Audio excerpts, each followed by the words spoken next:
All right. We come to you guys on this lovely morning. It is a fresh and cool Eardes morning. It is now the 10th day that you have been here, and it's the first day of your new bout of classes. These ones more focused on the individual colleges, as last week you spent learning about all of the different colors of mana as your sort of introductory courses. Is there anything that you guys in particular think that you would do to prepare for this sort of thing? Do you think you're just going to get up and go? I know that you guys kind of have a fun little habit of like always going to the cafe before going to class. Do you think you guys continue that? If you guys want to RP amongst yourselves, you can do that as well. I think Dove does everything as they always do, but I do think when they're getting ready in the morning, borrowing some makeup from the gray room, they do red lipstick and like blue eyeshadow. Oh. Actually, I don't know which class is going first. Never mind. I do. If you want me to tell you, Sure. it's Lorehold. Lorehold is day one. Whoopsie. What was that again? That's Red and white. red and white. Okay, then Dove will do red lipstick and white eyeshadow. Or bowl Ooh. or liner or whatever they have. Oh, that's really cute. I like that a lot. I like the idea that you're going to be repping the school colors. That's so cute as a concept. I love that. The drama. The drama. Also, I think it's a tit day. I think they give themselves some tits. You deserve some tits. How big should I do, boys? This is a critical question. F cut. Sarah? F cup, no bra. F cups, no bra. Like straight up hentai boobies. Absolutely atrocious. Everybody's staring. Okay, I'm sorry. Please continue. Oh, no. I wanted to check in with everybody. I like this warm-up period. It gets rid of my nerves. If you want to say anything, Motiva. I definitely think that Motiva looks a little bit nicer than normal. Yeah? Any particular reason? Her hair is just braided up a little bit. Any particular reason? No. Any- Also, Yeah? no, silence still. Motiva is bringing something with her. Okay. Motiva has, from her palette of Onsa care package, she's bringing a thing of spicy pickles, and she has some apple jam. Okay. Oh, I would also like to say, I would like Dove to bring their veal with them today, carrying it around in like a case. Yes, I think that's very cute. I definitely support you carrying your instrument around, my sweet bard.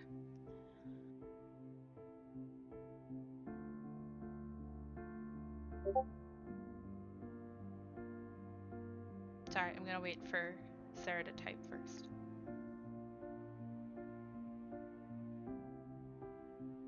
I have eagle eyes on the chat right now. Sarah typing like the devil's chasing him. No Sarah's left behind. Cute. Materials delicious. Yeah, you can definitely bring some extra paper. Just in preparation for this very busy day. Okay, so you guys all get ready. A little different than normal. I feel like in the air, it's kind of getting to the point where you sort of start feeling more confident in your place here. You're obviously still first years. You're still new to this plane, this school, the system and stuff, but you're starting to get a grasp on what things mean, where things are, what kind of student you want to be here, even if you don't know the exact specifics just yet. Um, and as you make your way to the Biblioplex, which is the place that you've been going to this entire time you've been taking classes, to your little classroom, uh, something that you guys would notice while all of the first years sort of settle down into wait for the class to start and the teacher to arrive. Um, Usually, the only person who you've ever seen have difficulty with classes or be disrespectful in classes is Sean, because sometimes he leaves early, sometimes he doesn't show up, sometimes he's sleeping. Um, but this time, you notice that uh, you don't see Giselle here. Oh. Um, and yes, oh, and something very interesting about it is that you've technically never really seen any of the students late, but you've also never seen Giselle not be there early. Um, and you see Adon Kai go to sort of rush in like he's like in a hurry to get to the class. Wild-eyed, big smile, walking down the steps, and as he's sort of like walking down to talk to you all, is when you notice a student come in, and it is Miss Giselle coming to hurriedly sit down in a seat in the back, hoping no one's noticed. Everyone's noticed because we've all been here. Actually, can Motiva wave her over to sit next to her? Uh, You definitely can. She looks a bit frazzled, a little bit flustered, but she would do it. And there's sort of a moment between you both that, like, you'll talk about it later. Uh, but before anything can get really that far, class starts. Um, as Adonkai sort of is set up, he has like this really heavy backpack on his back. And he's looking around and he's got some papers in his hand. And he gestures really widely to the class and says, "Good morning." Everybody's looking all official, getting settled into school life, I see. Uh, Hate to burst your bubble, but we're not gonna be sitting here for very long. So if you'll all get up and follow me, you can form a line or a horde. Doesn't really matter to me. Oh no. We're Come starting. on, up, up, up. We're starting immediately. Stuff gets Yeah, up. we go. Yeah, he leads you out of the biblioplex as you guys all sort of like follow confusedly like little chicks. He's not explaining anything. Um, and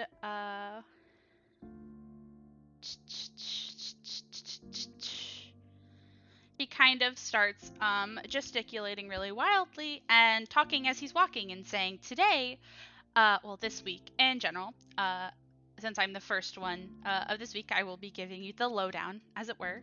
But you'll be learning about all the colleges, and to do that, you'll be getting little tours, a little bit of information on what makes every college unique, their majors, their classes.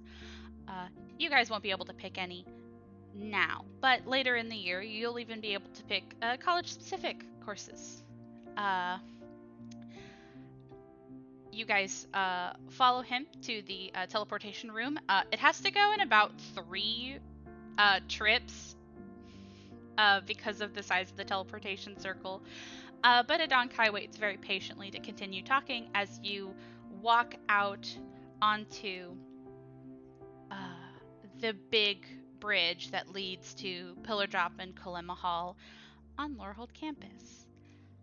Uh, and he goes to take you on a little college tour, and he talks about Lorehold a little bit.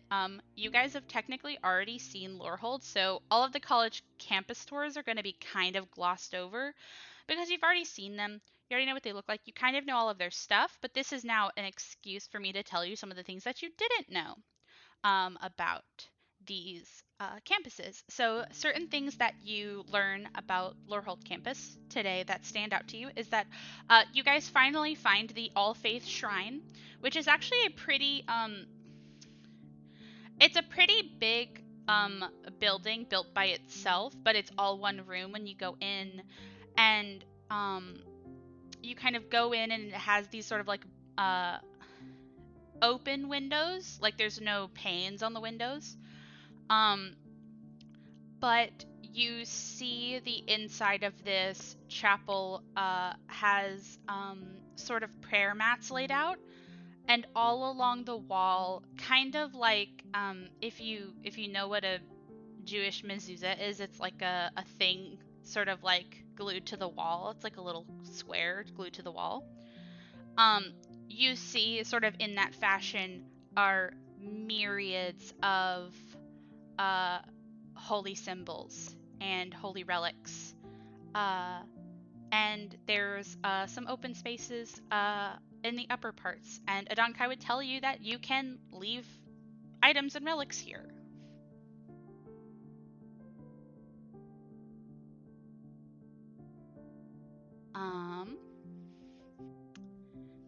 And then another thing that he would tell you about Lorehold is he would show you where the dig command is, which is actually at the bottom of Pillar Drop. And it's basically a very large tent city, which sort of has like a bunch of gear you can use to excavate ruins, go into tunnels, um, just dig and climb stuff. So things like rope, pickaxes, head lanterns, that sort of thing. Um, if you use anything, you do have to bring it back, so you have to sign up to use it, and that sort of thing. But that is also here. Um, and he would also explain to you a little bit about Effigy Row, which I don't think anybody told you about. Um, Basically, the big bridge on Lorehold has all of these statues, these really, really old statues of people with little plaques on them. And it's called Effigy Row. And basically, it's a statue of famous scholars unique to Lorehold College that have done like great things. And in honor of them, each one gets a statue on Effigy Row. Yes. So he takes you around and shows you those guys. You know everything else that's in Lorehold. So also as he's walking, he tells you a bit about Lorehold in general, and I'm gonna read off a little thing about it.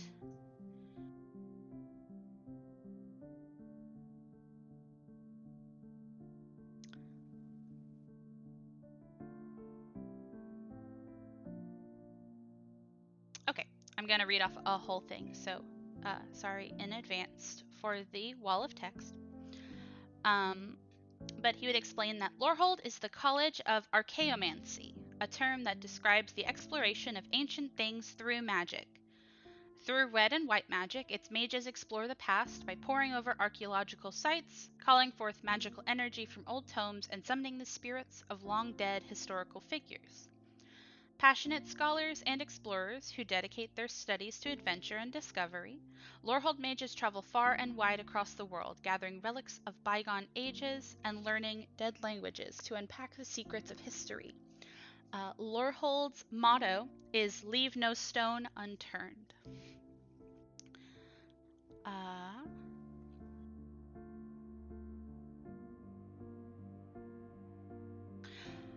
As Lorehold College is devoted to the study of history, it considers history broadly understood to include various aspects of culture, behavior, and social relationships that shape those historical events.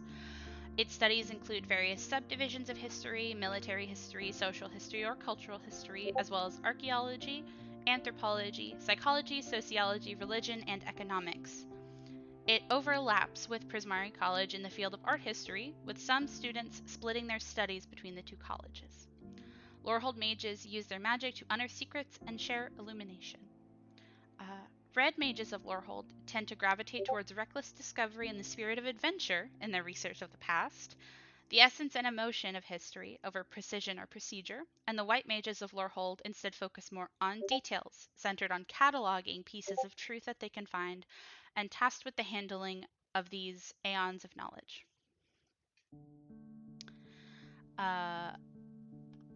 I'm sure you've already met both of Lorehold's deans, the Dean of Order and Chaos, and this dichotomy is what truly drives Lorehold's study philosophy.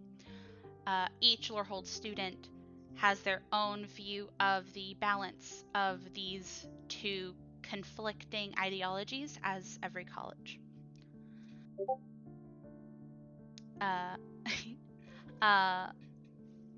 Loreholds are diligent researchers and daring adventurers, passionate scholars obsessed with history, exploring the past by poring over archaeological artifacts and summoning long-dead spirits. For some students, the past is a rich tapestry worthy of disciplined study, while others wear that tapestry like a cape as they jump down into a forgotten tomb.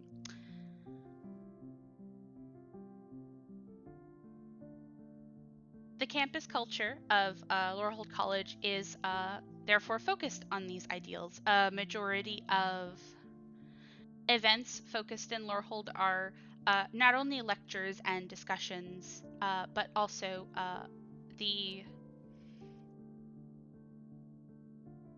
results of hard work and excavation.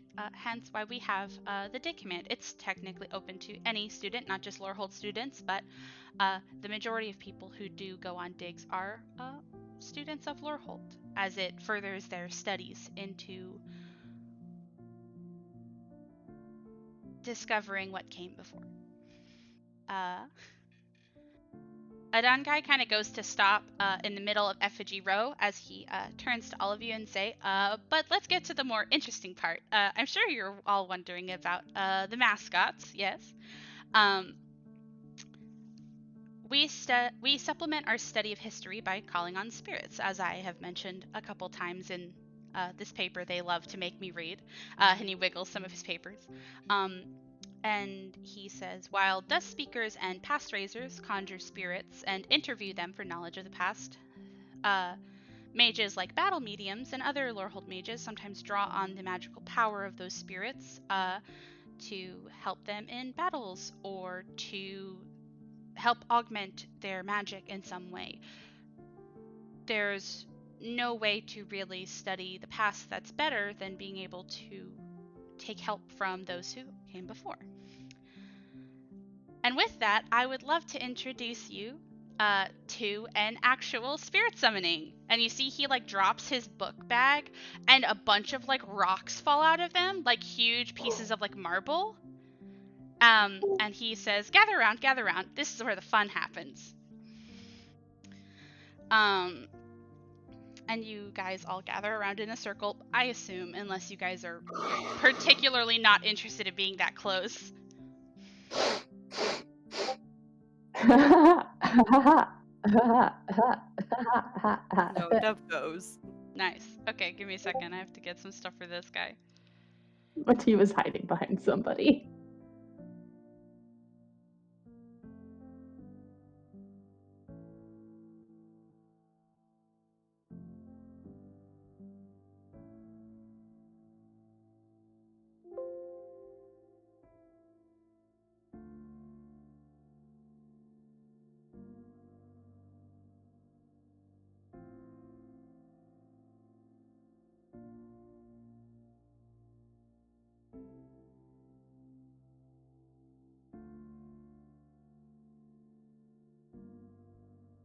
Show of hands, who's happy we weren't told to jump off of Pillar Drop?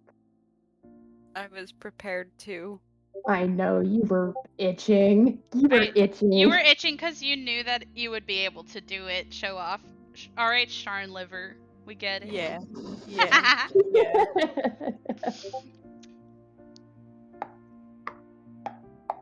There's still time. If this is what the people want, I can make Adonkai tell you to jump. Well, I didn't think anyone was going to tell us to jump. I thought Adonkai was going to be like, go down to the bottom, and then Dove would have jumped. Oh, okay, fair. Actually, the summoning was a psych out. Adonkai pushes you off. Filler drop. I die. No. No. Featherfall is reaction. No. Featherfall is a bonus action, right? I think it's a reaction when you fall. Mm-hmm. Yes, it is.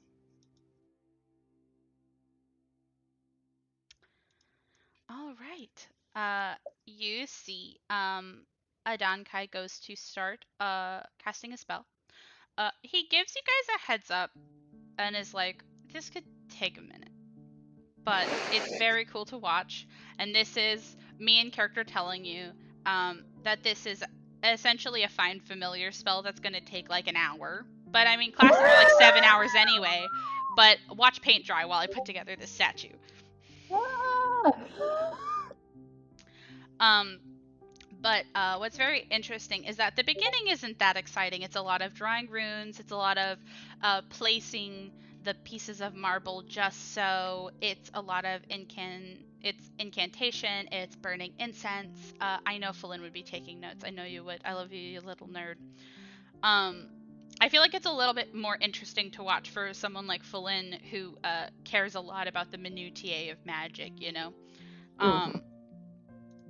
Uh, but slowly but surely you see the magic circle that Adonkai is building gets bigger, more intricate. It starts glowing brighter, and you see as he finally goes to kneel down to summon this, you see a very interesting swirl of magic, and those of you familiar with ghosts would be able to tell that they look to be spirits, sort of coalescing and twisting together like fabric almost.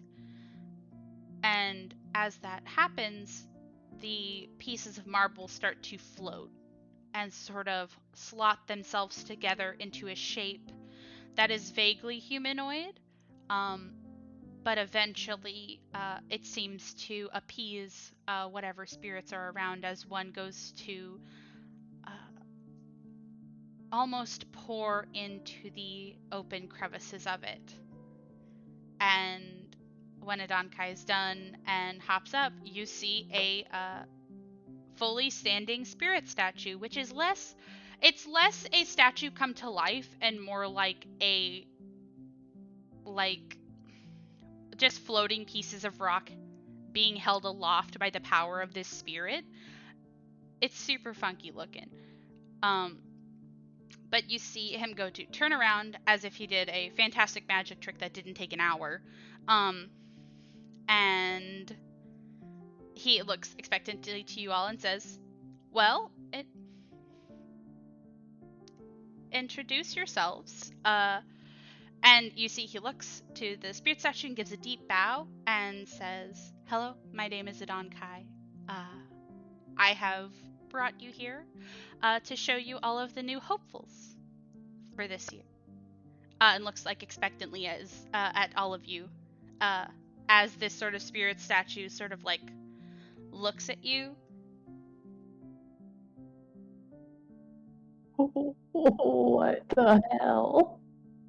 It's easily like 7 feet tall. Oh.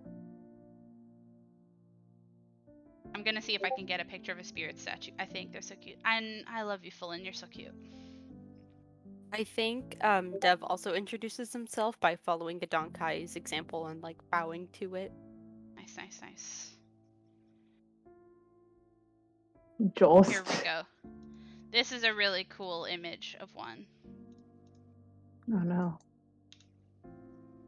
Oh my god. Yeah, this one has a face, but like this one doesn't have a face. That's Aren't they fucked up. fucking cool as fuck? I love them. Motiva is just fucking staring. She has no words. She is scared. You see the spirit statue go to sort of nod politely But instead of addressing any of you, you see it kind of turn back to Adonkai and say, "You chose me over Golwanda?" And Adonkai kind of just laughs, and I was like, "I know Golwanda is like a fan favorite, but I thought I'd be nice." And the spirit statue makes like a rumbling noise that sounds kind of like rocks rubbing together. But it seems like that was it laughing. And it turns to you all and says, "Hello, first years. If there are any potential Lorehold hopefuls, I am Xanta, creator of the ancient Loxodon city of Xantiphar, which is on the grounds of Lorehold campus. I hope that we will have many years working together." Oh. Gross.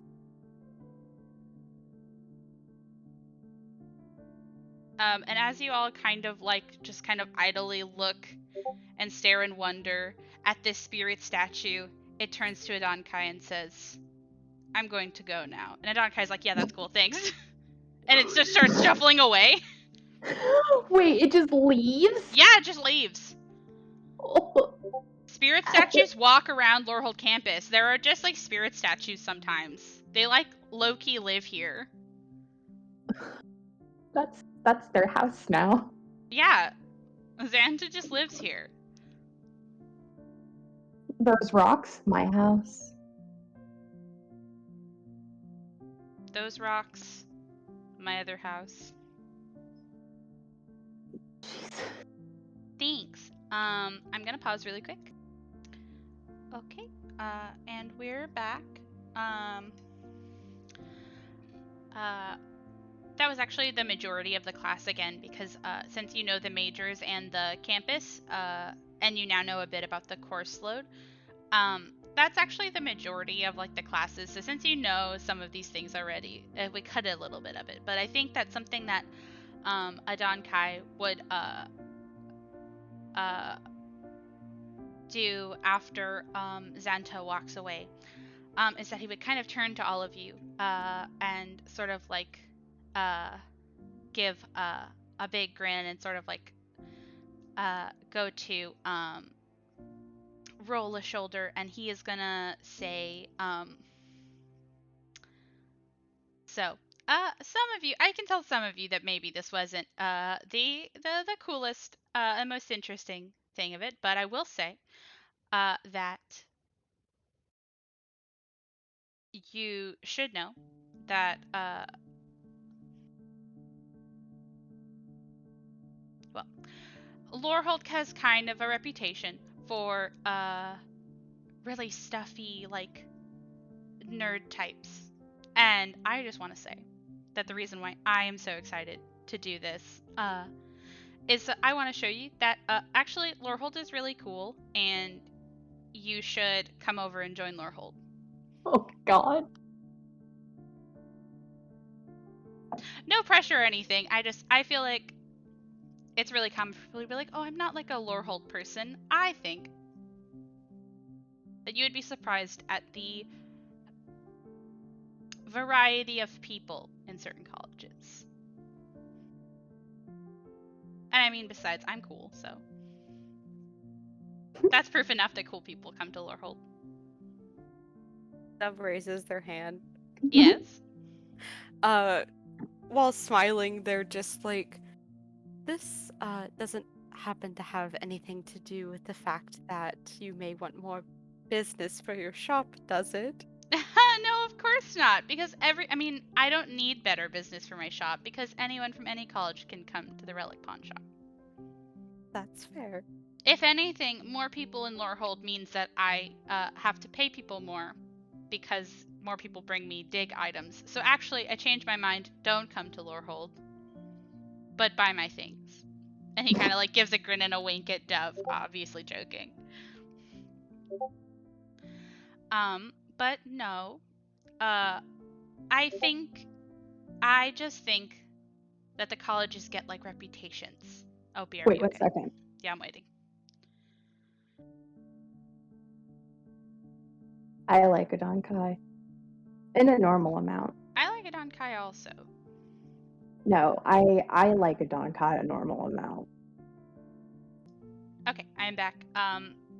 And okay, basically his point is that colleges get certain reputations, and I think that people would be surprised at what they find is their calling within colleges. I mean, look at me. I was a merchant. You might not know that about me. I came here to become a merchant. And while I am still technically selling things, like you never know what your life is missing before you try a new thing. And you realize that something makes you happier than it thought it did. And I think some of the other teacher's aides this year will also illustrate that not every person in a college is what you would think is a student from that college. But that was a lovely question. Thank you. Does anybody else have any questions? Anything about Lorehold, you can ask me right here.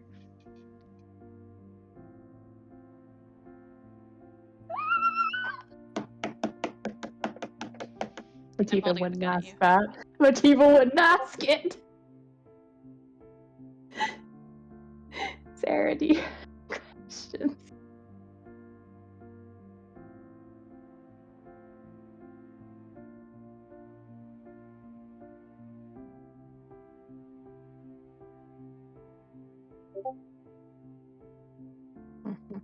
That's fair. Feel free to ask me anytime your teeth isn't stealing your brain cells.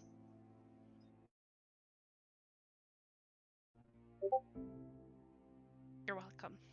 Oh, Motiva will actually ask a question. Okay, what's up? Are you going to be a devil? I'm holding up a gun at Yes. you. Yes. Yes. Motiva would pipe up and she would say, "What do Lorehold students do about privacy? Aren't their rooms crowded?" Only some of the rooms are crowded. If you mean privacy like...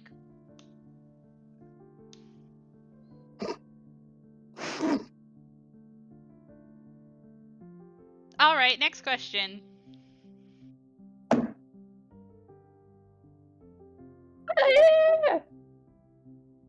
You have a place to shit and piss in peace, and that's about it.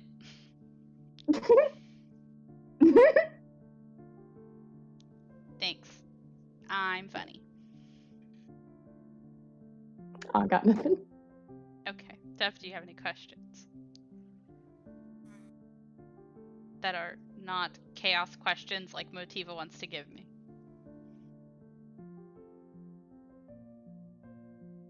Not at the moment, I don't think. Okay, that's okay. Then with that, this class gets wrapped up. And what's really funny about doing this on a campus tour is that instead of like leading you back to the classroom and saying bye, he kind of just adjourns the class here. So people sort of just wander off in different directions. And you have a whole day ahead of you. So I would love to hear what you guys think you would like to spend your day doing. It can just be something really basic, like I want to go read or I want to go hang out with people. But like I like to know what you guys do with your days, especially when you have like a lot of free time. This class technically didn't take that long. The longest thing was like the summoning. I can tell you exactly what Motiva's doing. What?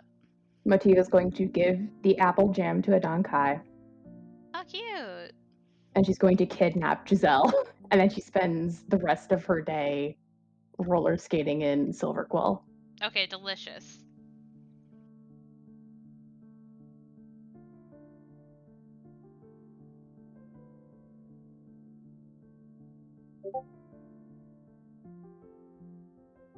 Hell yeah, you can definitely go read some archaeology and history books. I think that sounds really cute. I can give you fun lore after this session is over for that.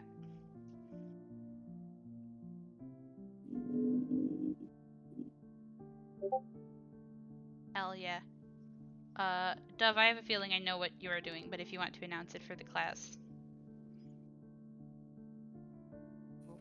Uh, I don't know what you think I'm gonna do, but Dev's gonna look around Lorehold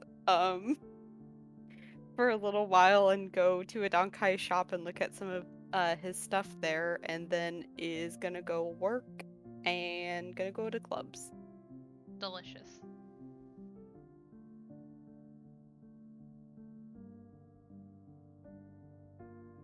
Delicious. Delicious. Oh, also, Motiva will give Sean his ceremonial burger whenever she comes back from everything. I love that that's a ritual in this house. Sean deserves a burger. He doesn't deserve a burger, but he is appreciative that you give him one.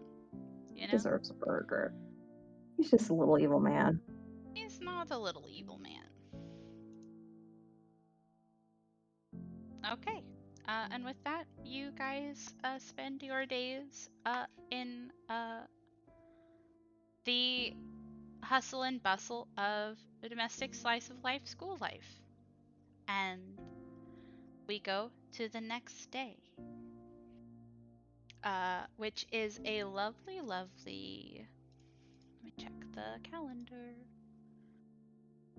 This is now Arisoth, the 11th day that you've been here. And when you go, oh, and then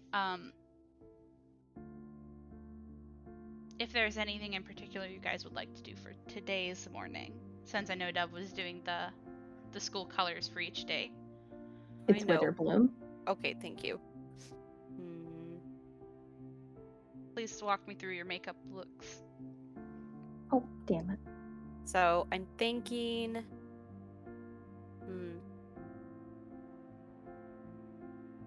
I'm thinking for Witherbloom, I want to do something a bit more grungy looking. So I'm thinking maybe like black lipstick and some like green highlighter down their cheeks. Ooh. And I'm thinking also maybe like some green eyeshadow, but it's not like just over the eyes. It's that kind of like look where it's like a horizontal like stripe across where your eyes are, you know what I mean? Oh, yeah. Yeah. That looks. I think That something like sounds. That sounds like. Looks like that sounds like it looks cool. I don't know why I couldn't say that right. No tits today. No tits today. That's understandable. What about y'all two Amazing. bitches? It's kind of amazing to remember whenever I watch back on this episode that you just had obnoxious titties that day. Yeah, I did. I feel like you got some stares because I feel like you tell everybody that you're a changeling, but very rarely do you just change your features on a whim. So I'm not gonna call attention to it, but I do think that people were staring at you and your boobies a little bit. Well, they need to start getting used to it because I'm going to start changing up more. Hell yeah. A boy. Okay, what are y'all doing? You guys also don't have to do anything unique for the mornings. I just like checking because sometimes it's fun. No, it's cute. What the hell? I'm buying the newspaper for this week. Yeah! I'm glad somebody remembered. I was like, they're gonna forget to buy the newspaper, but I'm really glad that somebody didn't. Hold on, I'll get you your newspaper. Oh no. I had it typed in the server in the channel waiting. You guys are gonna love it.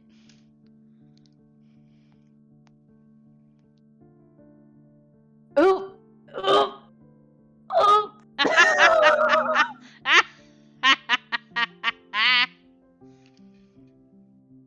Oh. Oh. Oh. Diva, what have you done?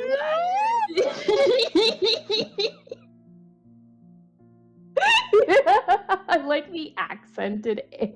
I love the accented called fae. out. It called out that you were a fae, and also that you made a deal. So I can only assume that Grayson is just straight up like talking about you. Oh my god. Head hunt.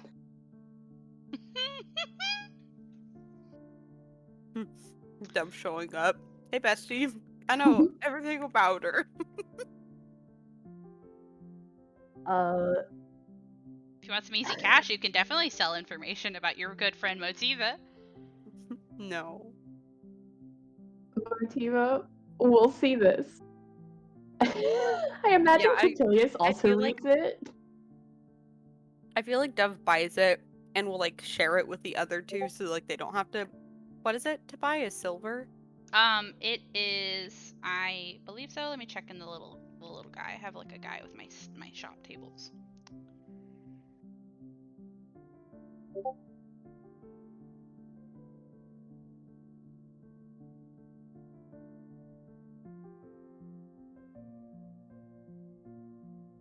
There we go, newsstand. It's 1 CP. 1 CP. I didn't think you'd actually do it. Fuck. Motiva being like, the Strixhaven Star people cocking their gun. All right, bet. Anyway, that's what I'm doing. Okay. Motiva's gonna see the newspaper. She's gonna look. You don't even have to react because Motiva's just gonna walk to Quintilius and say beast, and she's gonna go invisible and fuck off. She's gonna go to class early.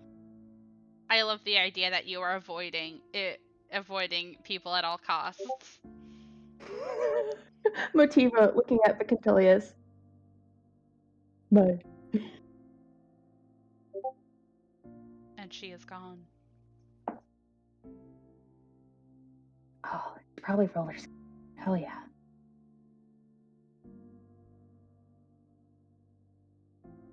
That's all I got. Delightful. Pullen, would you like to do anything fancy and or react to the witch hunt put on your friend?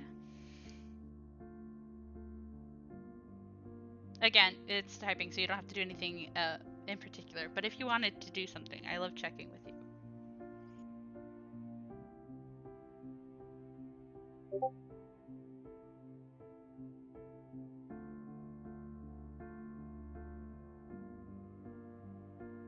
Alrighty, that is definitely okay. I just like giving people the option.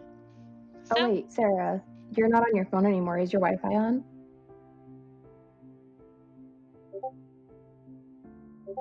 my god. Oh my god, Sarah reemergence? I'm gonna pause. Okay, what's up? I forgot to mention on the first day back that I wanted to give Mina her camera and phones. Yeah, that's completely okay. I'll say that you do it because like you made a promise and I believe that you would have done it. Yeah. Okay, cool. I just wanted to check. Yeah, we can talk about that also in more detail if you want outside of session. Mhm. All right. So with that, we're gonna go to your class portion. As you go and you wait to be picked up by the Witherbloom teacher's aide, which you all know fairly well is Nim. And right on time, they go to sort of walk in. They kind of stop at the top step and kind of look over the class. Whether or not you guys sat down is like up to y'all, but I think that Nim kind of like waits for y'all to come to them. You know?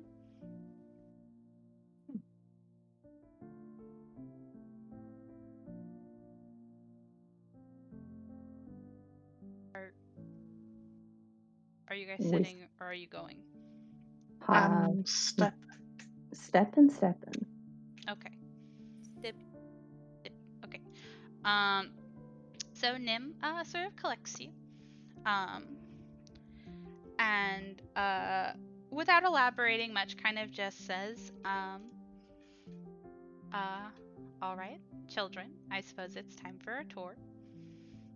And they go to take you over to Witherbloom and sort of walk you around. And something that's a really fun contrast from Adon Kai's class is that while Nim is walking around, Nim is not necessarily doing like the talk like Adon Kai did. Like Adon Kai was constantly talking.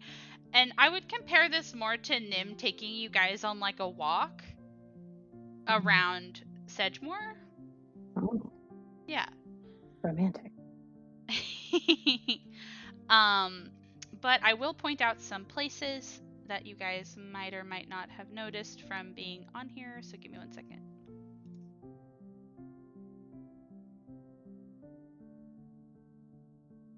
Oh, never mind. You guys know everything that's here. Okay, then that makes that really, really short.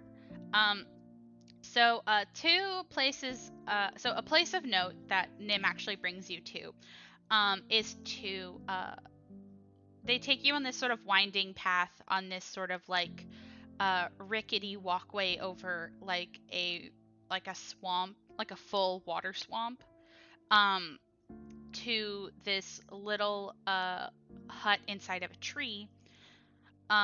And as they go in, again, not really talking to you guys as much, you walk in and you actually see that the room is entirely lined with these sort of glass tanks. And you see very quickly that this seems to be the place where pests are kept and bred and raised. Because you can see pests as small as your palm, or pests bigger than like dogs. Did you say this like was within a tree? Yes, it was in a carved out tree. And you see kind of reflecting the same sort of demeanor that Nim has had this entire time. Nim doesn't actually explain any of this because Nim is just checking on the pests, as you guys are kind of just like awkwardly standing around and looking at the pests.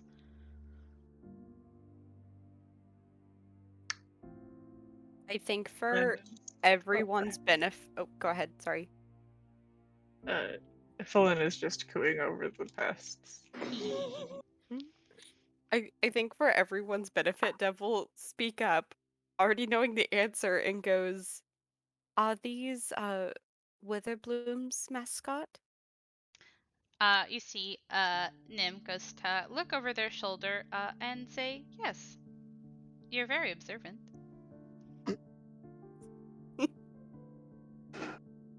Would you like to hold one? Of course.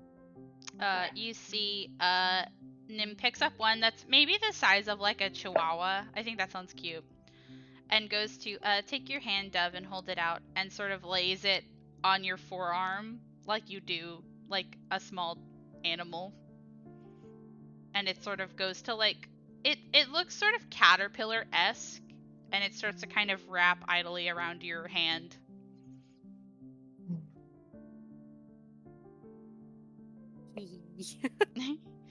Slimy little guy, I like him. Babies.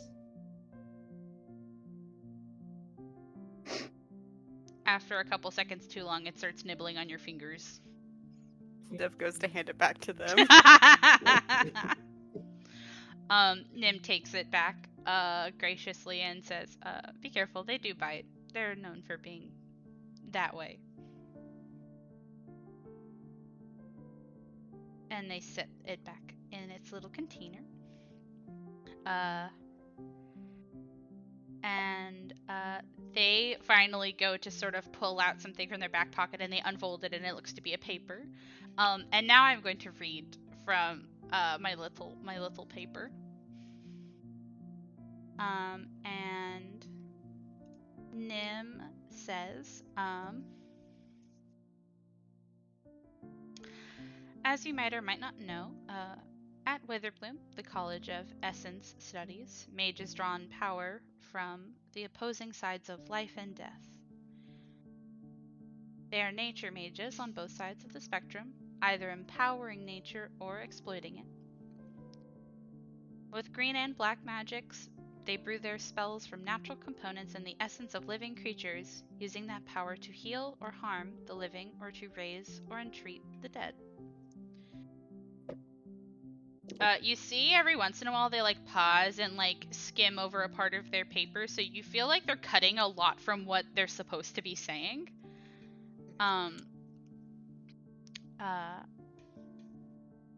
Self-explanatory, but green mages of Witherbloom focus more on encouraging life to blossom and grow, and black mages focus on exploiting life for powerful witchcraft and attacks. The two philosophies that Witherbloom in particular likes to focus on are the duality of growth and decay, of the root and the vein.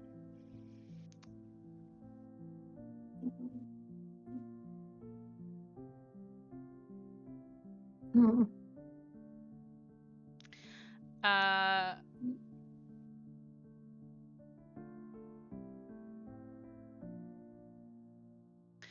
You see, after a second of reading, Nim kind of huffs a bit of a laugh and says,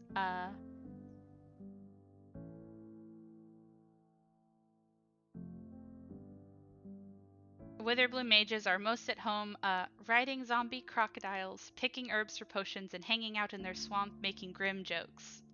That one's true.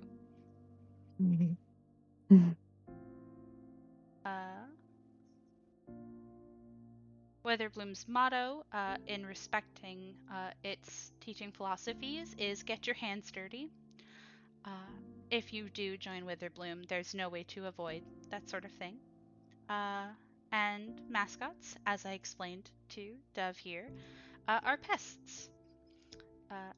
They are physical creatures that are bred and grown specifically to have large reservoirs of ether and life essence. And while they can be disagreeable and practically impossible to train, they are very useful tools in a Witherbloom mage's career. Nim finally puts down their paper and looks across at you all standing here and says, do you have any questions?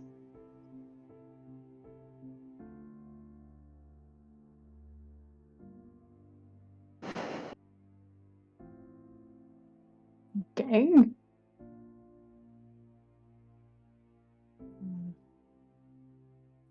Not think of any right now. That's okay. I know too much about this fucking house. Yeah, that's the thing. Can I do one little thing Is it a thing you want to do in the class or after the class? in the class Okay, what while is we're it? in the pest hut? Okay, Mativa's gonna go next to her. okay. And she's gonna say, I hear they feed human babies to the pests.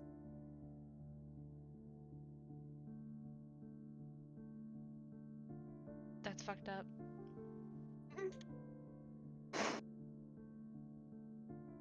No, I can't do that. I'm cocking my gun. Stop RPing. Okay, go ahead. I told you bitches. Anyway, Nim, seeing that nobody has any questions, says, okay, good. I didn't want to spend 2 hours rehashing the same life and death spiel they want me to say. But,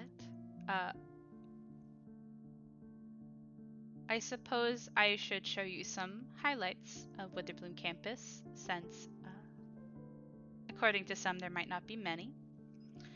Let me see if she's here. Willow Dusk? And you see Nim kind of calls out into the gloom of this pest hut. And you hear like a creaky old woman voice respond, what is it? As you see a creature walk out from the gloom after some shuffling. And I say creature because it's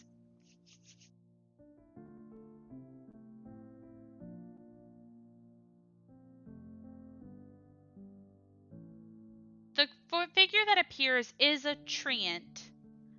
But if you mixed how a treant looks with like how a hag looks, like this very old witchy looking woman who is like half tree kind of shuffles out of the gloom.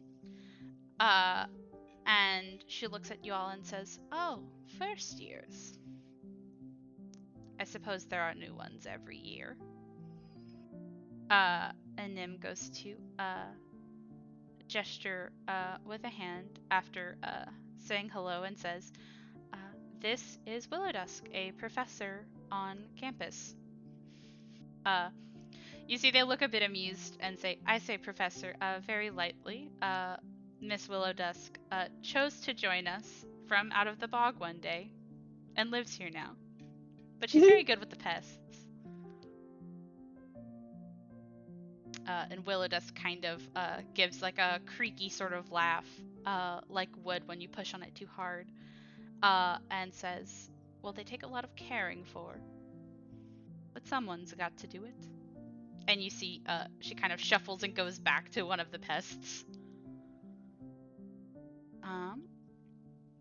And Nim goes to give a bit of a shrug and say, "Well, that's one of them. But I think we all deserve a bit of a treat. Yes?" And Nim is actually going to lead you guys a bit off of the trail in Witherbloom.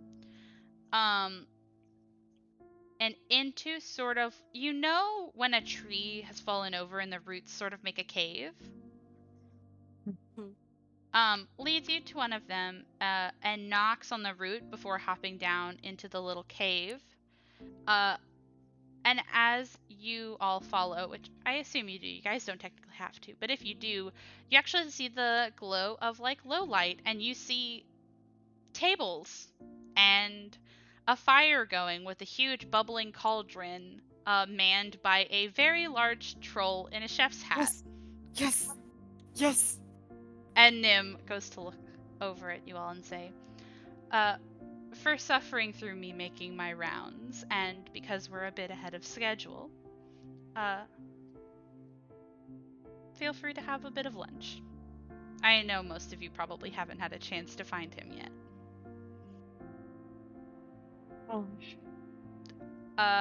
And you guys get to have your first meal at Guillaume's hidden kitchen, and I get to show you his menu.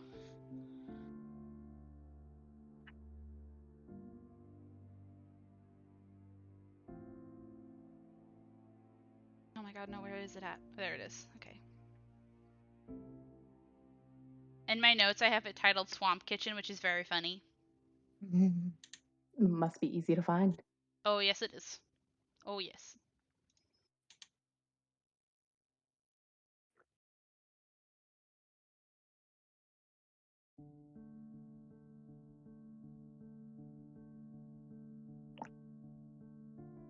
Swamp Kitchen.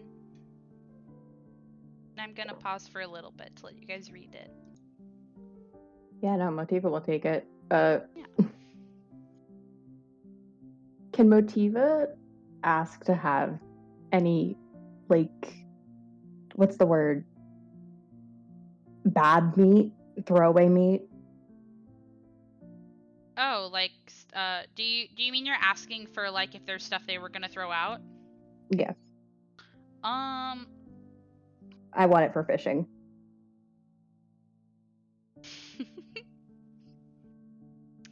I will say roll me a little bit of a persuasion.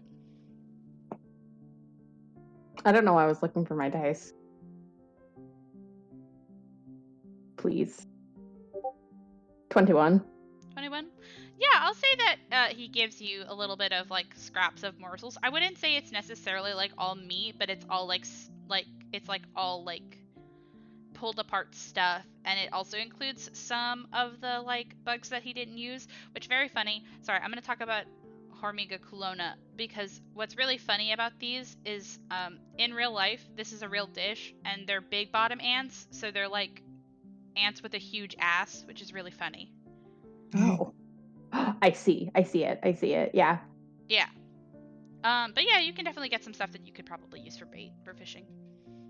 I think if you bought fishing tools though, you get bait. So you don't have to do that all the time. Oh, I know. Okay. But it's fun flavor. Yeah, so you guys have a little snack. And then class is dismissed afterwards. I'm sorry, Sarah, were you gonna say something? Nah. I get the same thing, but that's about it. Okay, cool. Yeah, and then that is the end of your Witherbloom class. Sorry it's much shorter. Nim is just not one for pomp, you know? No, it's Very okay. much so. Understandable. Nim is like, get in and get out. Witherbloom is what's on the tin, my guy. Get the fuck out of my house. Get out of my house. Eat the food and leave. Also, for you, Mackenzie, the next day is Prismari. Yes. All right. If there's anything you would like to spend your day doing, feel free to tell me. I think actually, did I have an event yesterday? You Yeah, have Dina's you- tutoring I did. session I had today. Giselle's date. Mhm. Yeah, and then I have Dina's thing. Oh, that works out. Look at Yeah. us. Yeah, so you got stuff to do. I have a jam session. Yes, you do. Sarah, you can also get back to me if there's anything else you want to do, but I don't know if this inspired you to want to do anything. I think Philin will spend some time. I don't know how long Nim stays at the clinic, but I think she'll chill out there if they will let her. Oh yeah, you can just vibe. You go can hang out. volunteer. Oh, that's right. I'm gonna volunteer. Yeah, okay, cool. I'm gonna talk a little bit about volunteering and then we'll go on. So what's fun about volunteering at the Witches Clinic is that technically, since if you're a student, you're not technically a medical practitioner. There's like not a ton you can do at the Witches Clinic, but it's like stuff like giving blood.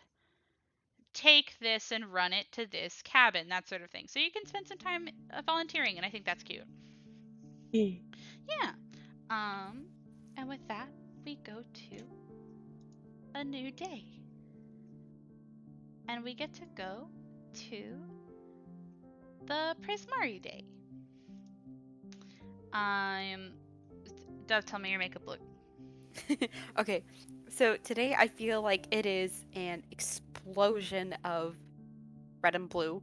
Yes. There's like a pop of like red on their cheeks, and there's like very bright blue like tones mixed in with that.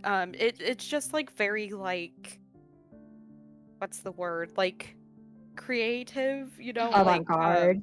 yeah, like Yeah. very like experimental look, but like very There we artsy, go. you Yeah, know yeah, what I yeah, yeah, mean? It's yeah. very bright. I like it. I Oh, think that's yeah. super cute. That's super cute. Okay. Do either of you guys do anything before your day out? Nativa goes in her normal clothes. Yeah, fair. Live your dreams. Oh, so you're electing to not wear your uniform? No, I want to, but no, Motiva would. You can She- try. You can try. You never see a Sean wearing his uniform. Then I look like a poser. Yeah, be more original, Motiva. You know what? I will. I bring my roller skates. Motiva doesn't even go to the Cute. fucking cafe. She just fucks off. Oh, are you not going to class today? No, she. What? No, that would be insane. No, Motiva immediately goes to class. Okay. She turns You can. invisible the second she leaves the dorm, and she skates to class. I love that you're keeping up with this whole like I am only doing the things that is written on the tin and I am avoiding every other bitch. I love that. That's very funny. Also, you guys can at any point choose to skip a class. I would never tell you not to. No, don't tell me what to do.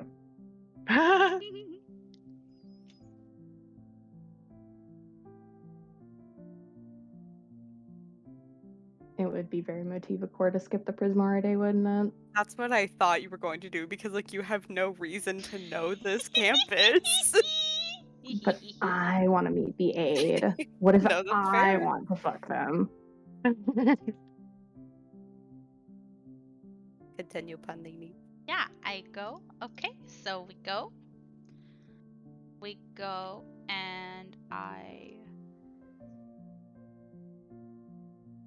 Sorry, I'm getting my notes together. Okay, so you guys go to your class, and I want to ask really quick: are you guys like starting to like because I kind of tried to ask before the Wither Moon class, but like, are you guys like actually sitting down and like waiting, or like are you guys like waiting near the door now? Like, what are you guys doing when you're waiting for the classes?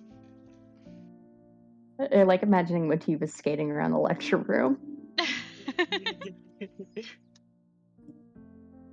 I think Dove would still go in and sit down. Okay, sitting down is still good. Yeah, I'll sit down with Dove. Yeah. Okay. Cool. So, as you guys sort of wait around, um, you see eventually a person you've never seen before come into the room. And you see a short halfling woman with sort of shoulder length curly turquoise hair. Um, and this sort of like blue dress. Like, I want to say it's got like a sweetheart neckline and a little bit of a poof to it. Um, but like wearing like brightly colored sneakers with it, right? That kind of vibe. And you see she goes to step over down the steps, completely passing all of you guys, and getting to the lecture room floor where I assume Motiva you're skating. And she kind of gives a laugh and says, "All right, settle down," as she passes you and gets up to the podium. I sit on a table. Fair enough. I can respect it. Um, and you see that she goes to sort of sort her papers and says, "Hello, welcome to the Prismari demonstration class. I hope that the classes have been agreeable and fun for you. Uh, it's brand new year, brand new start of your life. Uh, Sorry to disappoint. Not every Prismari class starts with people busting down doors and shooting magic. Um, and she goes to immediately start talking about Prismari as a school. So I'm going to read off my little papies. Oh. Do you have a picture of this character? I do. Oh. I'm going. Sorry, give me a sec. Gotta get it.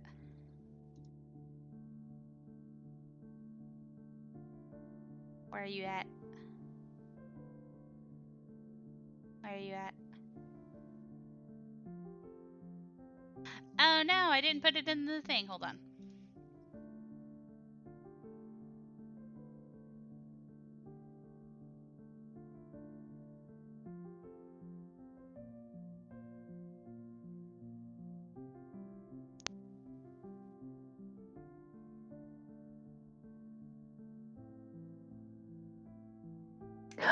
Oh. Yes. Cute. Yes. Cute little halfling lady. Having lamb.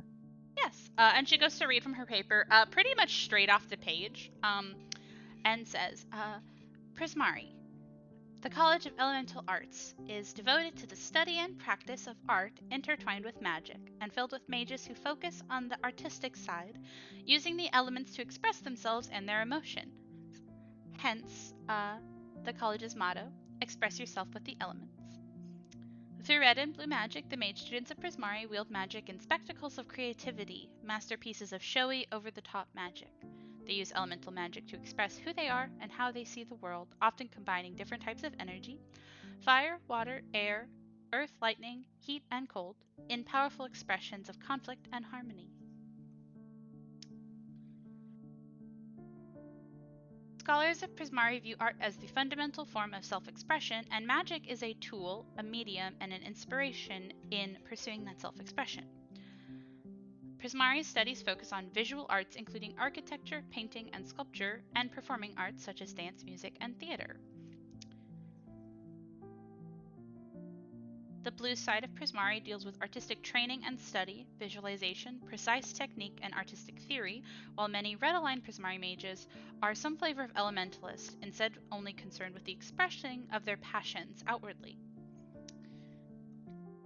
The Dudines uphold that dichotomy well between perfection and expression, and every artist in Prismari has some combination of these two elements. The perspective of perfection focuses on technique, analysis, theory, aesthetics, and universal principles, embracing intellect over emotion, striving to be thought-provoking and reflective, and aspires to mastery. Blue mages tend to use elemental forces of cold, water, or wind, and the perspective of expression instead emphasizes the portrayal of personal emotional truths, and its mages value improvisation, innovation, and rule-breaking, and often favor magic using fire, lightning, and earth. I am sure you've all seen, if you've been on Prismari campus, many first years tend to make it their first stop. But they are the art, theater, and musical kids of Strixhaven. And it can be pretty flashy, pretty showy. All the world's a stage, and whether their art is informed by mind or emotion, Prismari always leaves a lasting impression. Its colors reflect on the metaphysical nature of art.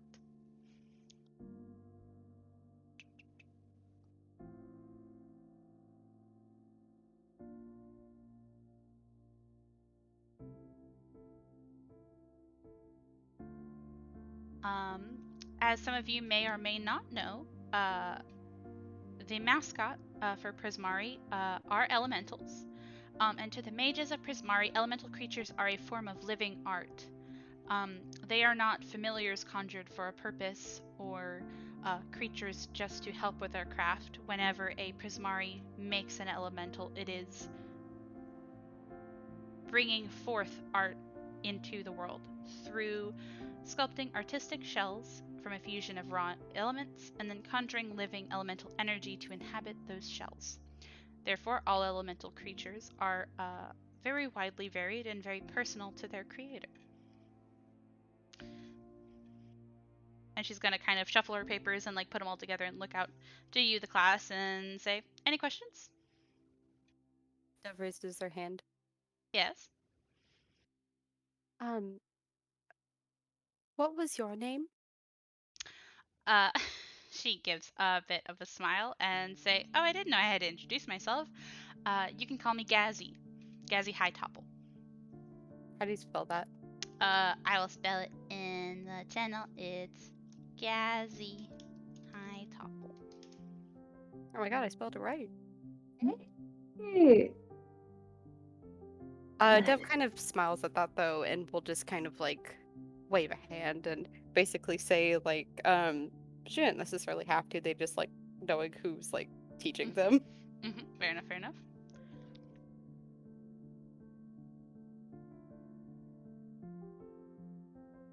She's very cute.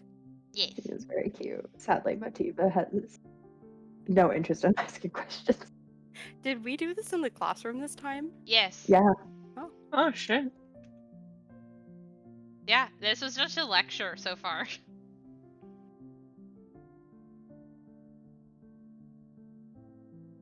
All right. So after a bit of time, she goes to hop down from her step on the podium and says,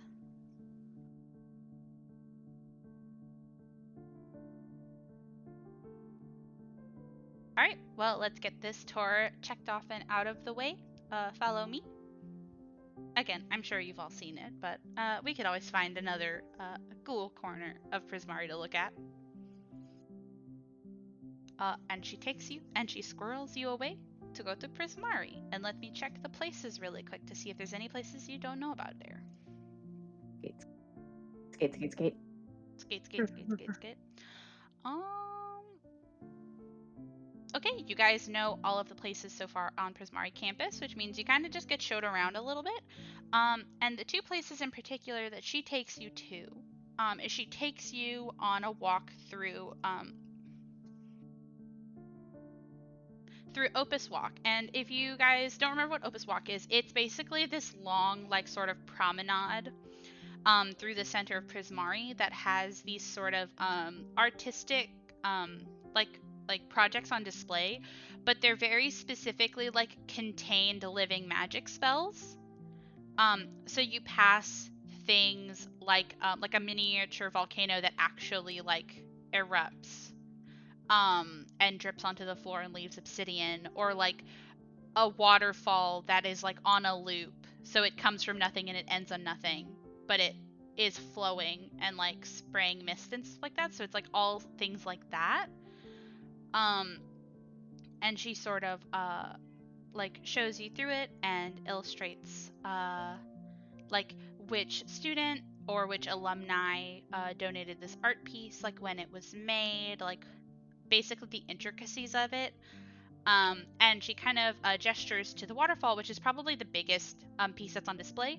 And she says, and this was donated by storied alumni Samara Squalhart, a well-known ice painter.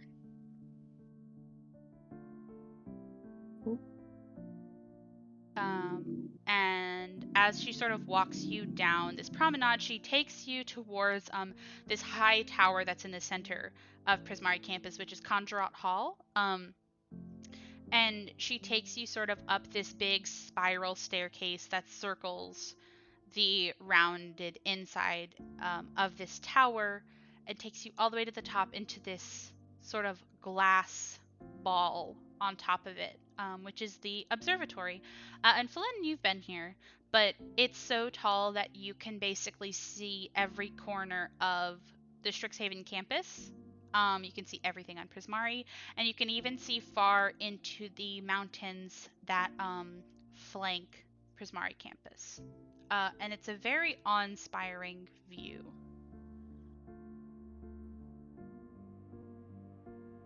Pretty. Yeah. Oh. Hello? Oh. I didn't Did you mean to die? do that. I meant to turn off Crisp. Oh, that's fair. But yeah, and that is the class. So if you guys don't have any questions, this is where it ends.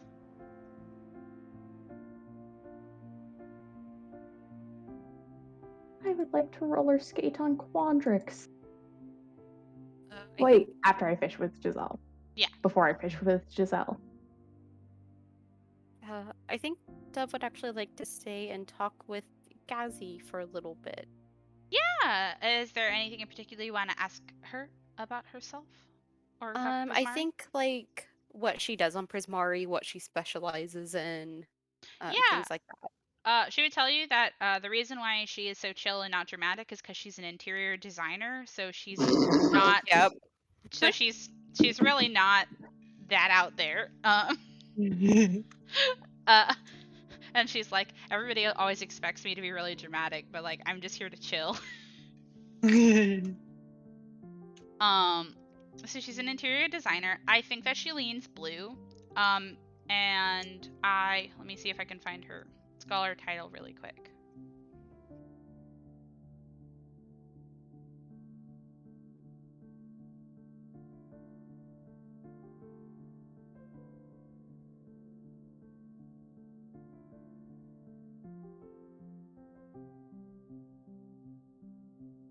Okay, I found scholar titles. Give me just a sec, sorry.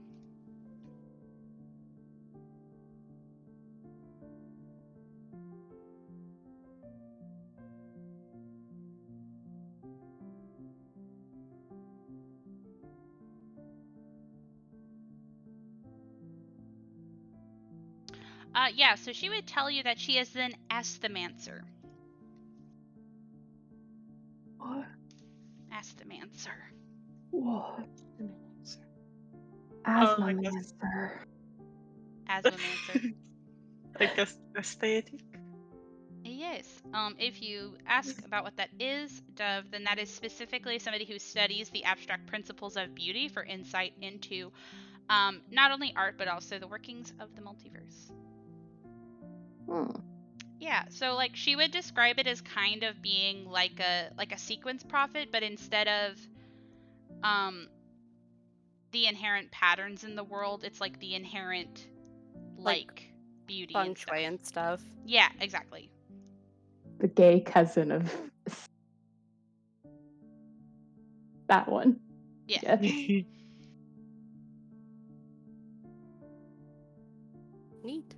Oh, Yay. I think tonight also, this doesn't have to be a thing, obviously, but Yeah. I think Dev would like to go up to Aurora if she's playing outside the tavern and ask if they can join by playing their viol.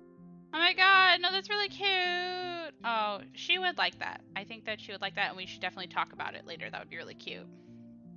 Yeah, Mativa, you're also more than welcome to join in with your guitar. Wait, please, yes? Oh my god, band night. I want to vibe with that. I don't think Flynn can bring anything, but You can be our number one supporter. It's okay. We appreciate it. You're the man I will planted be in the your crowd number one fan. to hype man. Yeah. Nice. Okay, 1 second. I'm sorry. I have to pause again. Okay, and we're back. And you guys have chosen how you are spending your days, I do believe. And so then that means that we're coming to a new day. And we get to decide what you guys are doing in the morning. Today is... Sorry, let me check. It's Silverquill, I think. No, it's Quandrix. I've been Silver really Quill's excited for last. this one. Give me it. Give me your look. So I want to do eyeshadow, but or not eyeshadow, but I want to do like eyeliner, but it's that like eyeliner that's not just around the eye, it's like drawn in shapes and stuff, but instead it's like sharp angles and like mathematical shapes around the eye. And I want to do whatever color that isn't, I think I'll do that for like a lipstick. But we're doing shapes and angles today. Doing shapes and angles. Where's the blue and where's the green?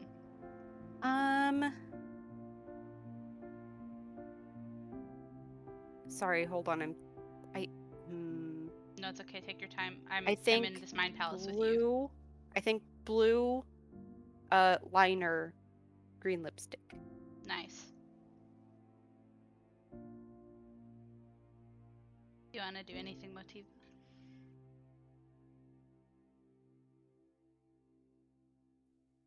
I don't think I have anything I want to do besides the usual get my skates, go immediately to the classroom and roll. That's so fair and that's so valid. I love your stealth mission for this week. A little bit of tit this morning. Oh, a little bit. That's nice. Maybe like a B cup.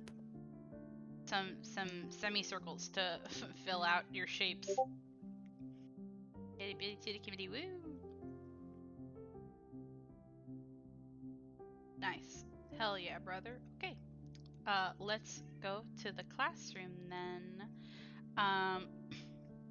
As you guys go to wait,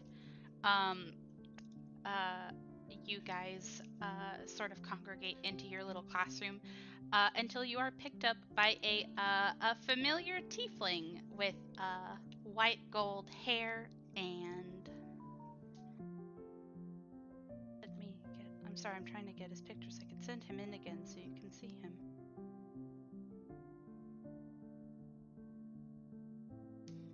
But it's a Smile that comes to pick you up. I know this bitch. You do know this bitch. And you were like, you don't know if that's the teacher's aide, you because son you of a didn't bitch. know. Because you didn't know. You knew him, but you didn't know it was him. Anyways, I know. He comes to pick you up. And he sort of like exchanges pleasantries with some of you as you sort of wait. For everybody to sort of get up, and stuff, which I think is a little bit cute. And he goes to take you away. And he says, hello class. Today we will be learning about Quandrix and its campus. As you've heard, this involves some information and also a tour, but first I would like to introduce you to two very important members of Quandrix campus. And he takes you over to Quandrix. And you step out of Taurus Hall and you start wandering through these manicured gardens and lawns with large fountains over to... Sorry, let me get a picture of what this looks like.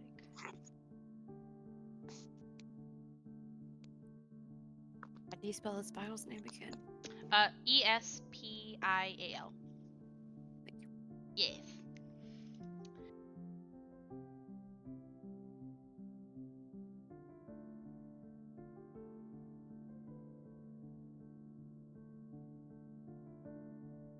So you go towards the building that you now know as the Arithmodrome, which is sort of this building made of these sort of almost contradictory shapes melding in on one another.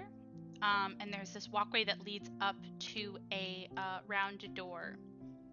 And as you sort of walk into it, you see it sort of has these like circular fractal shapes that kind of just constantly ebb and flow and shift along the space inside. It looks almost infinite. You cannot see any walls the minute you step into this building. And I will show you a picture of what comes up to speak with you.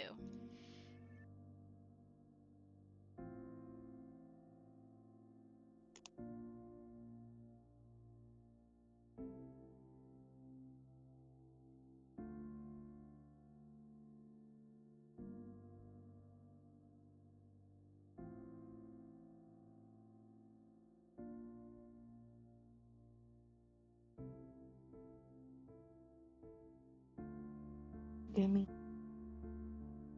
I'm sorry.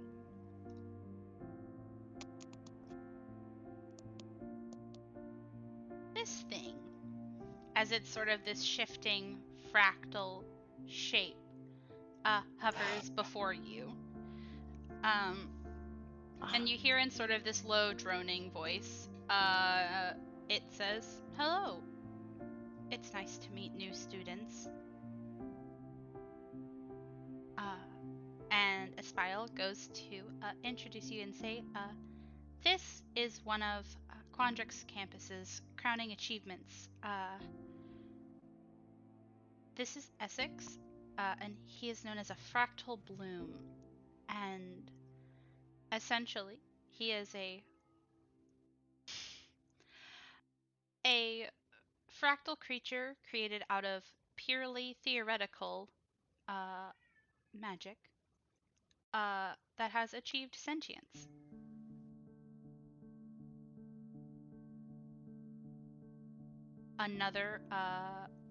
There is another also on campus called Octavia, who is a fractal in the shape of an octopus, who also is sentient.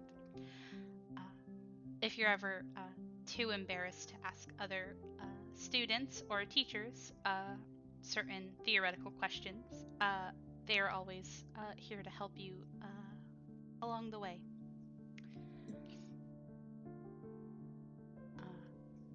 And you guys sort of chat there for a little bit. I am not good at math, so I'm not going to pretend that I'm talking about math. But after this, you are also shown to the aquatic center on campus, which is actually a very interesting building because it's not just like a building with a big pool, but you go inside and it has these sort of huge windows, and it looks to be like it's a building made as if you can completely traverse this building underwater. So there's not only pools, but there's also like tubes that go between floors. There's entire walls of just tanks of water that has some aquatic animals and fish and aquatic students and also just people swimming. But you are introduced to Octavia,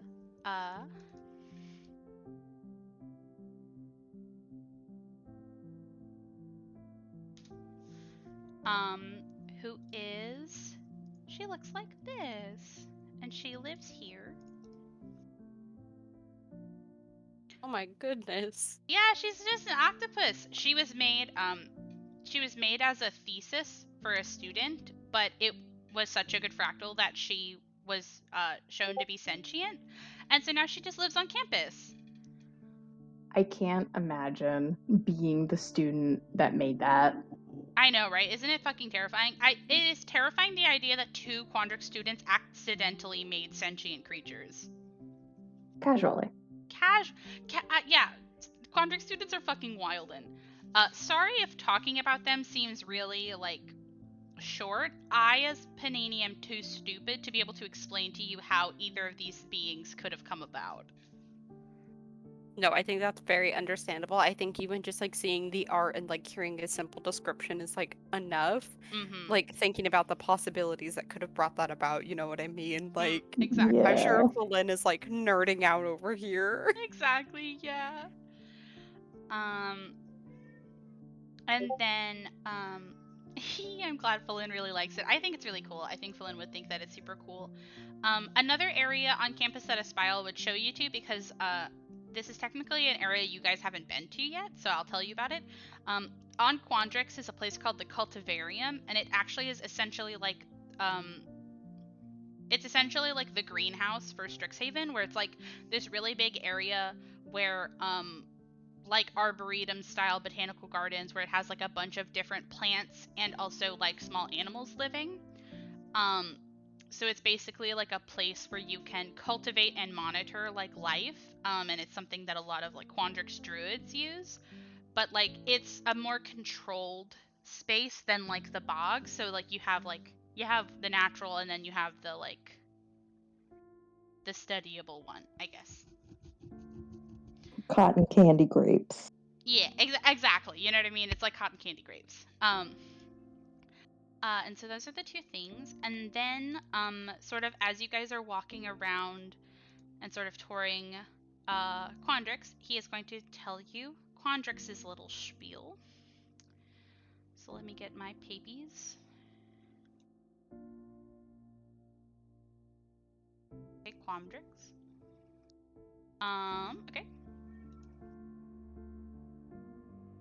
So, as you all, as new students might have already heard, Quandrix's motto is Math is Magic. It is the College of Numeromancy, a term that encompasses the study of patterns, fractals, and symmetries to wield power over the fundamental mathematics of nature. Through green and blue magic, Quandrix mages can summon creatures made of fractals or turn abstract theories into towering, spiraling patterns, seeing math and magic as one and the same. There is an inherent pattern and inherent laws to life and the world around us. And so, not every Quandrix student is the kind of one that specializes in advanced algebra or trigonometry, but even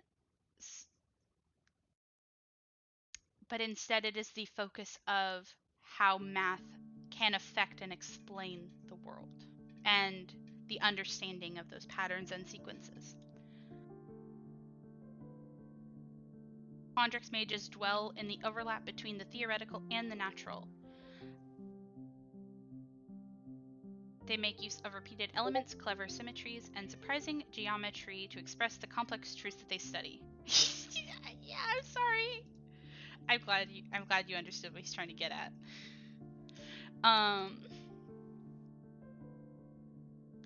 The studies undertaken within Quandrix College include mathematics, physics, logic, statistics, metaphysics, and various fields of theoretical magic. Students from other colleges occasionally delve into Quandrix courses to bolster their theoretical underpinnings of their studies, and Quandrix's studies of nature and Witherbloom's explorations of practical biology have significant overlap. The green side of Quandrix is focused on bringing numerical possibilities to life, creating physical reality out of mathematical possibilities. And the blue side of Quandrix attracts those who delve into the abstract theory realms of theory, conjecture, and possibility. What life is and what life could be, that sort of thing. Quandrix's two deans carry the titles of Dean of Substance and Dean of Theory, reflecting the philosophical division within the college. Is mathematics a natural force that exists in the universe, independent of the construct of intelligent minds? Or is it a theoretical framework created by those who study it? Is the work of the scholar to discover what is or to define what could be?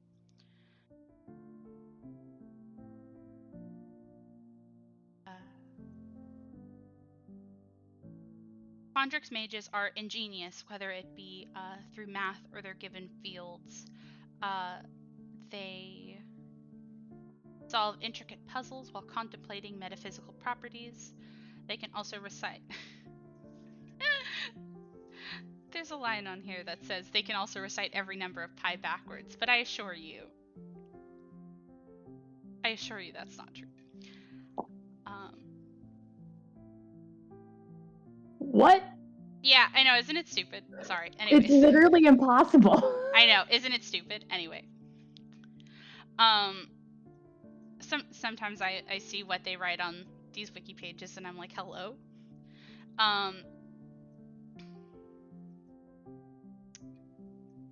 Okay, we can talk about mascots. Quandric magic can abstract and replicate the patterns of nature into artificial life forms called fractals. Because they are essentially formulaic representation of creatures brought to life, they can be mathematically scaled in size from tiny to enormous, making them effective companions for mages who use them as playthings, pets, helpers, and allies in combat. And he would actually show you his fractal. Let me show you his fractal guy. I have a little icon for him. Oh. Yeah. Come here. Come here. There he is. A little guy. He's like a big slug. Oh, so cute. Fractals look fucked up. Yeah, this is actually a big one. I think that his is specifically size large. But they can actually what he said is true. They as a familiar can scale in size. So you can make them small or make them really big. Which is like their whole shtick, which is kind of cool. But yeah, that's his fractal. I don't think he named it. I don't think fractals normally get names. But if he does name it, I will tell you retroactively. But yeah, so with that would be the end of the class. So if you guys have any questions, Espile would basically be waiting around to answer any of them.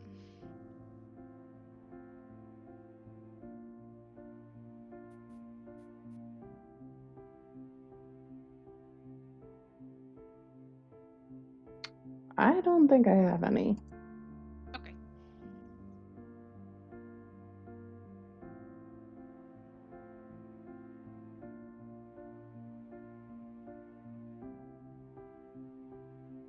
I cannot think of any at the moment. That is a-okay. We definitely don't have to do any questions. They're just there if you have any. So with that, you are let free, and Espile gives you all a good day and a bow as he goes off to do what he is going to be doing for the rest of the day. And if you guys have any plans, I would love to hear them.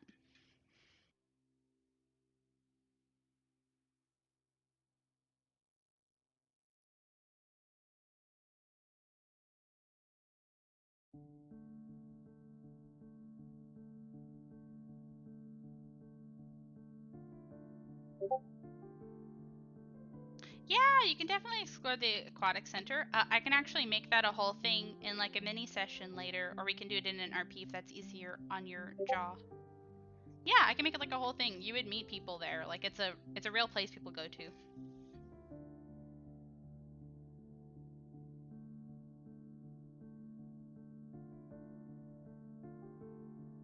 I think I want Motiva to try and hang out with Chad that day. Yeah, you can go hang out with Chad.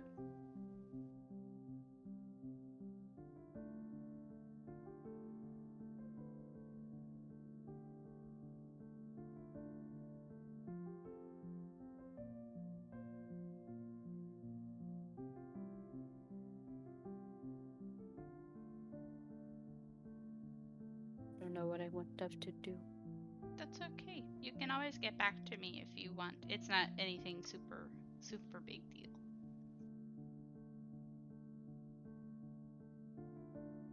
Okay, so you guys go and you guys end your days. And now we come up to the last of the college classes days, which is for Silverquill. This is the one where we die.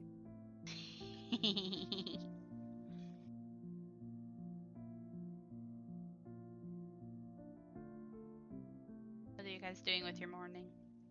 Give me your Luke, Dove. I think Dove is doing black eyeshadow, and it's a very like regal, like stately look. Like they look like they're about to go to like a fucking like fancy dinner party where all of the food is too fancy and terrible. Yeah, and like one bite. In one bite. And so they do like black eyeshadow, and I think they do maybe some like you know that like highlighter that like it's not really a color, it's just kind of like sparkly. Yeah. I think they do some like sparklies on like their cheekbone, and I think they do their makeup in a way that makes their features look a bit more sharp. Got Yeah. that contour going, I get you.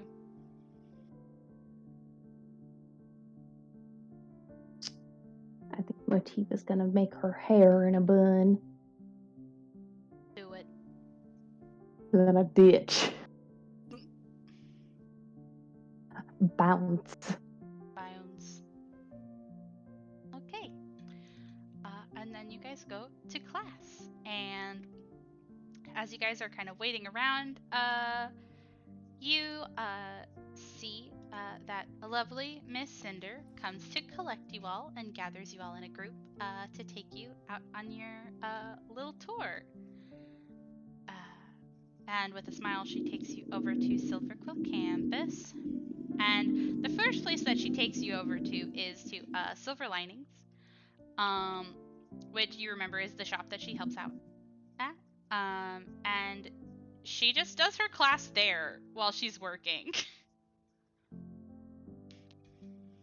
So I'm gonna read off my little paper.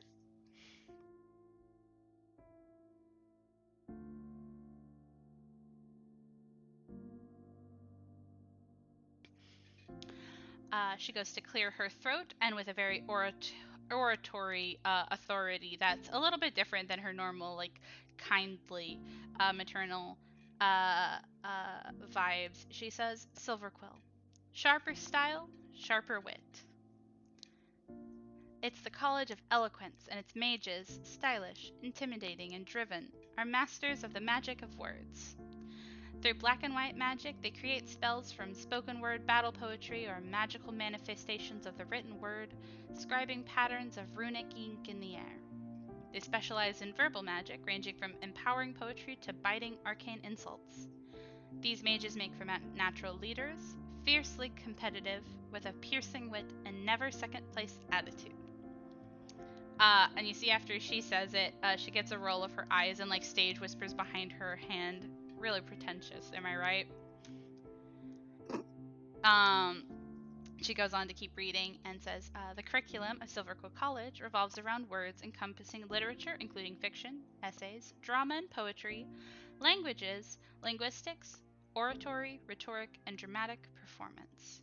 Students from other colleges often take Silverquill courses to improve their communication skills, learning to speak and write more effectively about their primary field of study. Silverquill and Prismari see overlap in the area of performing arts, with Silverquill emphasizing verbal performance and Prismari focusing more on dance and other forms of movement. The white side of Silverquill is about using the power of language to uplift and inspire their allies and shine a light on the evils of society. And the black side of Silverquill is about the power of language to point out stinging truths and attack their rivals. The dichotomy of Silverquill is named quite aptly Radiance and Shadow, two sides of the same coin when you are interacting with the world around you.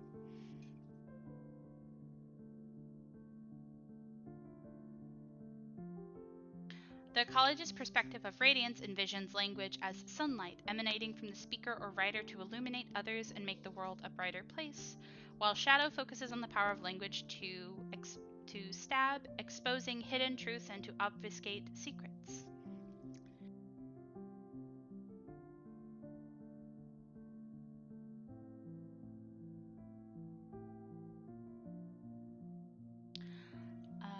Stylish, intimidating, and tirelessly competitive, Silverquill mages are born leaders with razor-sharp wit and natural charisma that can be used for good or for ill. This power is what fuels the natural conflict for Silverquill. The power of words is inherently self-biased. So, should this power be used for themselves or the good of society?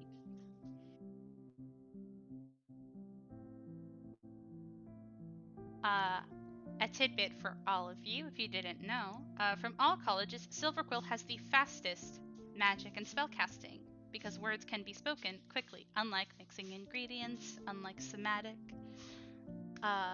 So, if that's a selling point, and she gives you guys a wink, and because of this and other reasons, Silverquills are also usually the most adept in combative magic.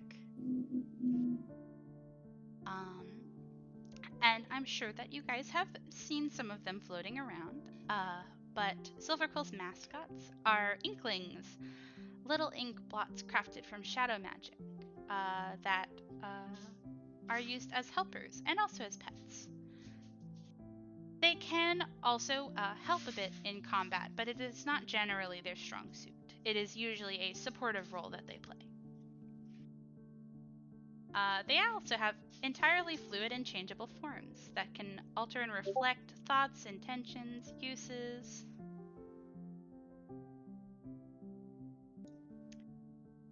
But yeah, basically the rest of the class is kind of her just showing you,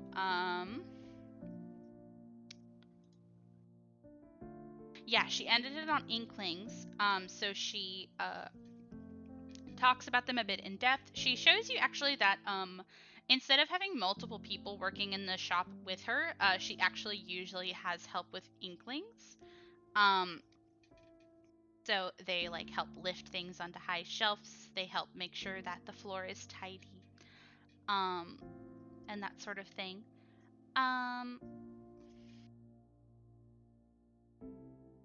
Something else that she would tell you about Silverquill. Let me fact check this really quick.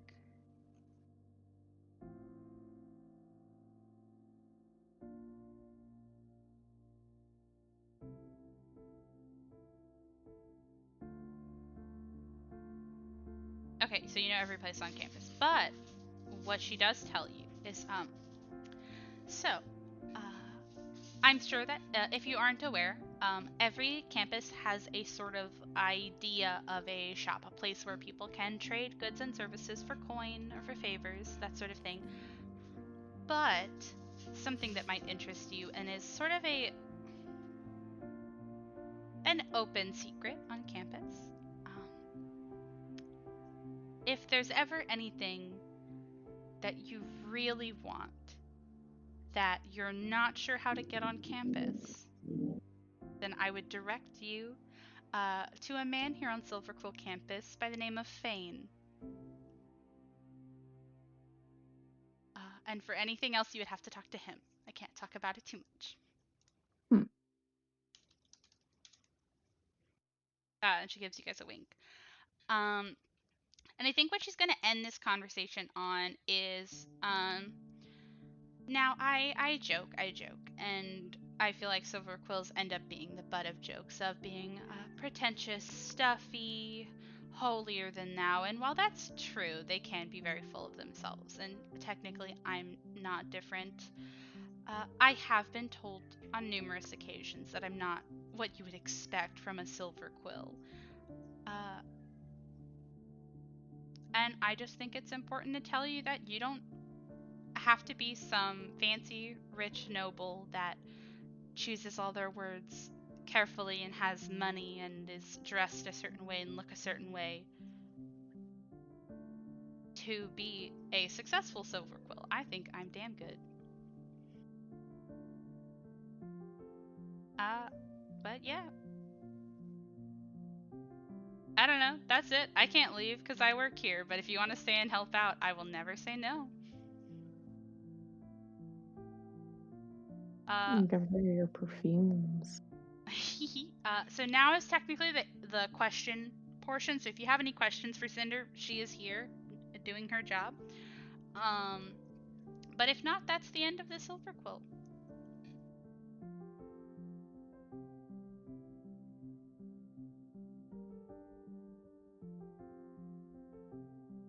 I don't think I have anything.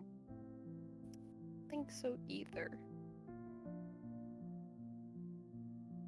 Okay, sick. Hold on. Okay. I see typing.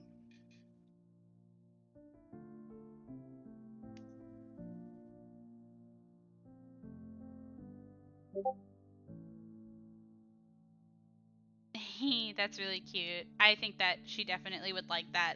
And it's really funny because you agree, and then she is immediately like setting you to work. Like she's asking you to like move things, she's asking you to like run and get some things, that sort of thing. But she really like appreciates it. And I think I will have to think about it, but I think that she would give you a little reward for helping.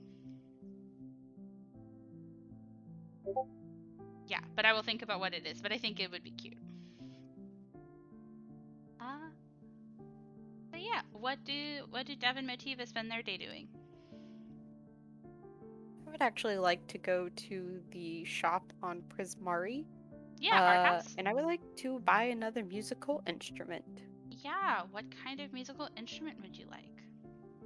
Well, first I have a question. Are they the same price as they are on just the list of tools? Let me check because art house has its own like price thing. 1 second. Shops, art house.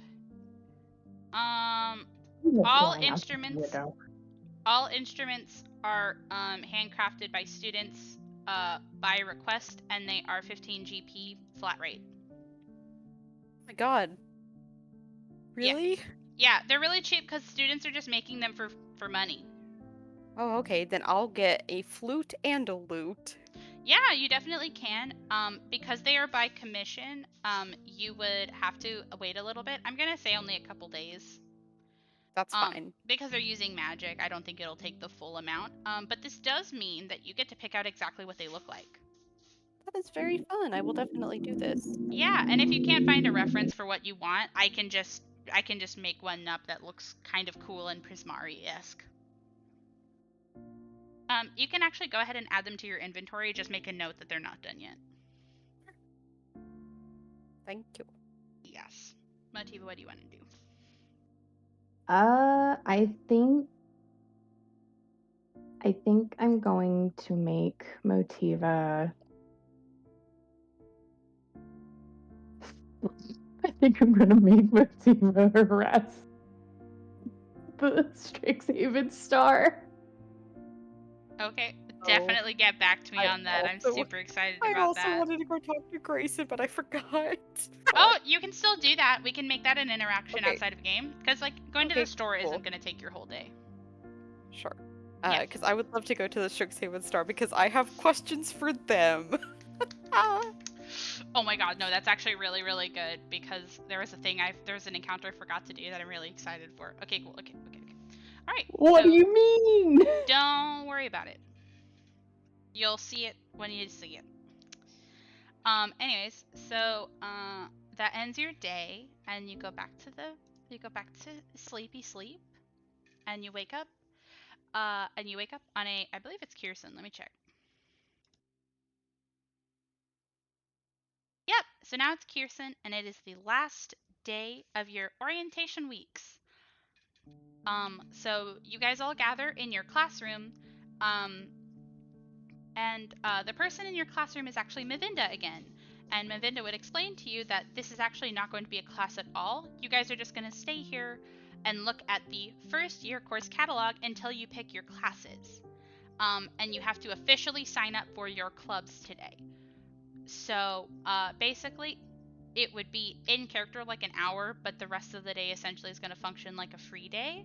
And we're going to actually end right here because I'm going to give you the catalog. And you can take all the way up until the next session to pick your stuff. The way this is going to work is that you're going to pick 5 classes because it's going to be 1 class per week for 5 weeks, and every 5 weeks you pick more classes. Understand? Beans. Yes. I do. Okay. I will send in the course catalog and you guys can look over it. It's got all the stuff in it because it's got like